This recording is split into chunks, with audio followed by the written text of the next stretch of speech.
जय हो श्री कृष्ण भगवान। विश्व शांति के लिए भगवत गीता जी का पाठ, छठा अध्याय है।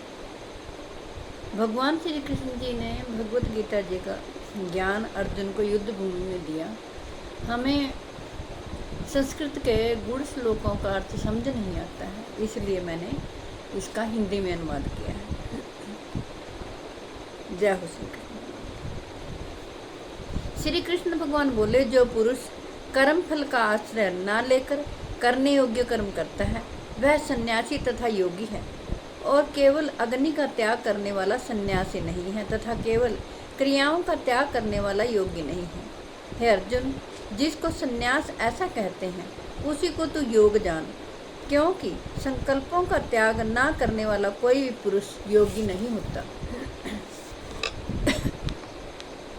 श्री कृष्ण भगवान कहते हैं, योग में आरूढ़ होने की इच्छा वाले मननशील पुरुष के लिए योग की प्राप्ति में निष्काम भाव से कर्म करना ही हेतु कहा जाता है, और योगारूढ़ हो जाने पर उस योगारूढ़ पुरुष का जो सर्व संकल्पों का अभाव है वही कल्याण में हेतु कहा जाता है।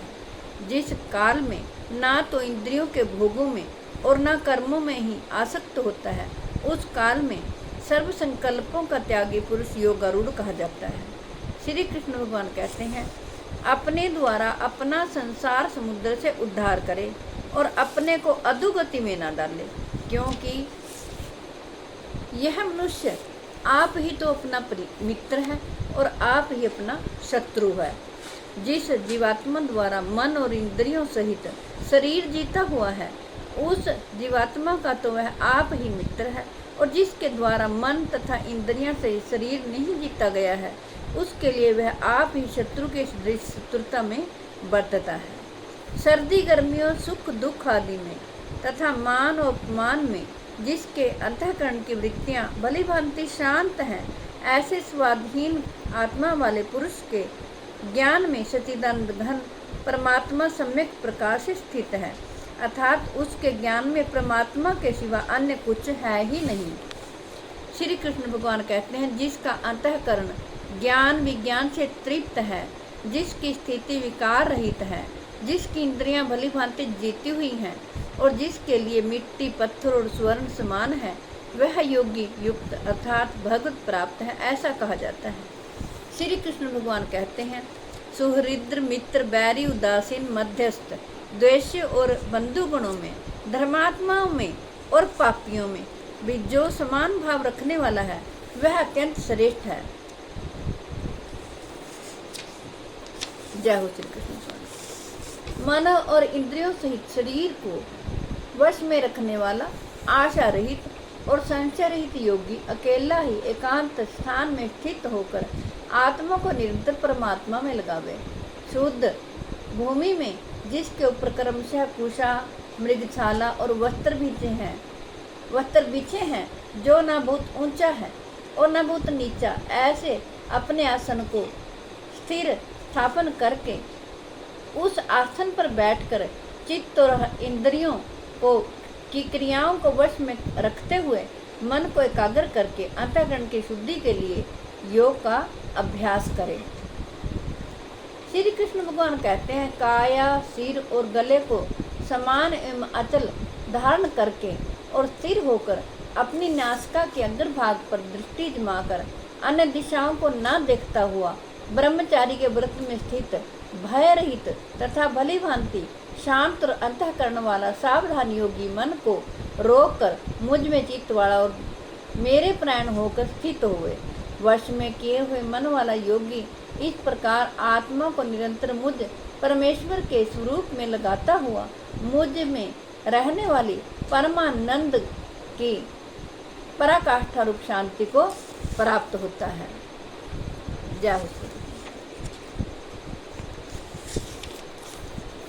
हे अर्जुन, यह योग ना तो भूत खाने वाले का और ना बिल्कुल ना खाने वाले का, ना भूत शयन करने के स्वभाव वाले का और ना सदा जागने वाले का ही सिद्ध होता है।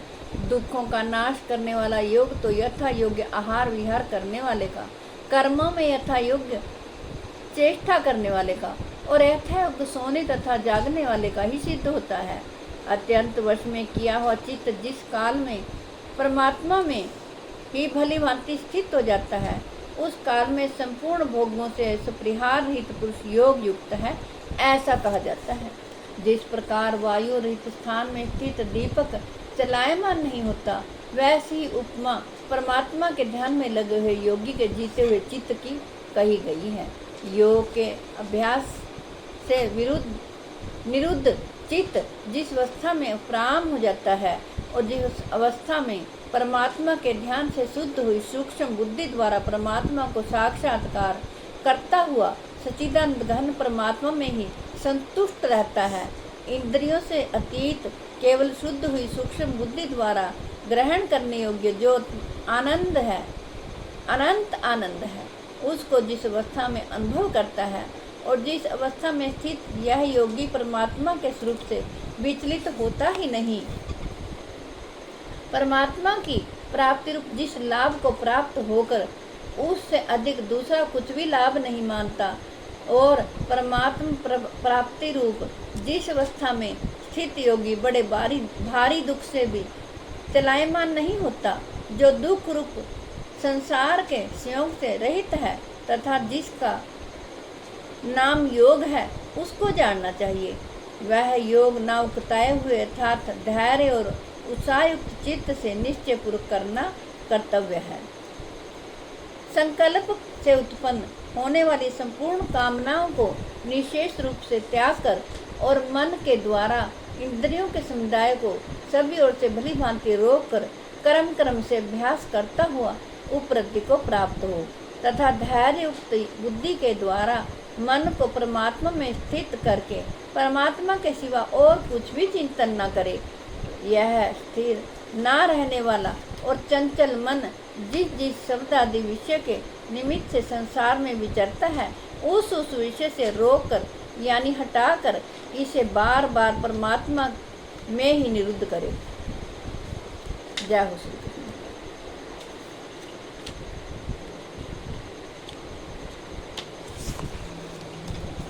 श्री कृष्ण भगवान कहते हैं, अर्जुन, जो योगी अपनी भांति संपूर्ण भूतों में सम देखता है और सुख अथवा दुख को भी सम देखता है, वह योगी परम श्रेष्ठ माना गया है।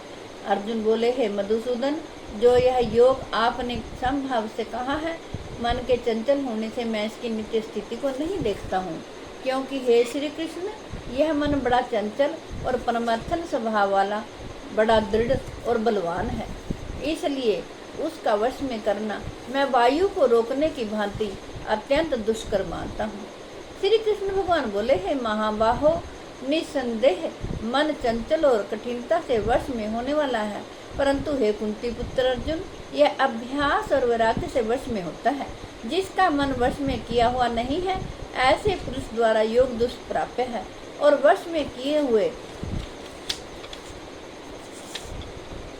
मन वाले प्रयत्नशील पुरुष द्वारा साधन से उसका प्राप्त होना सहज है, यह मेरा मत है। अर्जुन बोले, हे श्री कृष्ण, जो योग में श्रद्धा रखने वाला है किंतु संयमी नहीं है, इस कारण जिसका मन अंत काल में योग से विचलित हो गया है, ऐसा साधक योग की सिद्धि को अर्थात भगवत साक्षात्कार को ना प्राप्त होकर किस गति को प्राप्त होता है। हे महाबाहो, क्या वह भगवत प्राप्ति के मार्ग में मोहित और आश्रय रहित पुरुष छिन्न भिन्न बादल की भांति दोनों ओर से भ्रष्ट होकर नष्ट तो नहीं हो जाता? हे श्री कृष्ण, मेरे इस संशय को संपूर्ण रूप से छेदन करने के लिए आप ही योग्य हैं, क्योंकि आपके सिवा दूसरा कोई संशय का छेदन करने वाला मिलना संभव नहीं है। श्री कृष्ण भगवान बोले, हे पार्थ, उस पुरुष का ना तो इस लोक में नाश होता है और न मरने के बाद ही, क्योंकि हे प्यारे, आत्मोद्धार के लिए अर्थात भगवत प्राप्ति के लिए कर्म करने वाला कोई भी पुरुष दुर्गति को प्राप्त नहीं होता।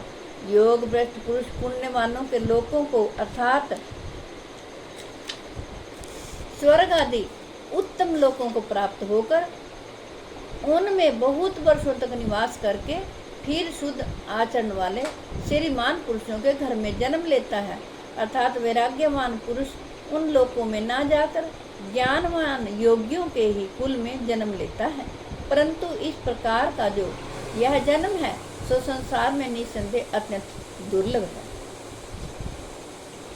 वहाँ उस पहले से शरीर में संग्रह किए हुए बुद्धि संयोग को अर्थात समबुद्धि रूप योग के संस्कारों को अनायास ही प्राप्त हो जाता है। और हे गुरुनंदन, उसके प्रभाव से वह फिर परमात्मा की प्राप्ति रूप सिद्धि के लिए पहले से भी बढ़कर प्रयत्न करता है। वह श्रीमानों के घर में जन्म लेने वाला योग भ्रष्ट पराधीन हुआ भी उस पहले के अभ्यास से ही निसंदेह भगवान की ओर आकर्षित किया जाता है तथा समबुद्धि रूप योग का जिज्ञासु भी वेद में कहे हुए सकाम कर्मों के फल को उल्लंघन कर जाता है। परंतु प्रयत्न पूर्वक अभ्यास करने वाला योगी तो पिछले अनेक जन्मों के संस्कार बल से इसी जन्म में संसिद्ध होकर संपूर्ण पापों से रहित हो फिर तत्काल ही परम गति को प्राप्त हो जाता है।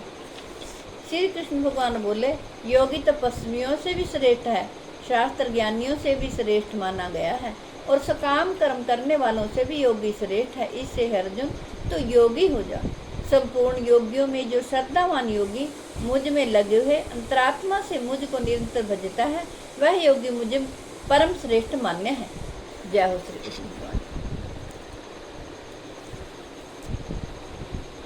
जय हो श्री कृष्ण भगवान। हे प्रभु, मैं आपसे प्रार्थना करती हूँ कि जो भी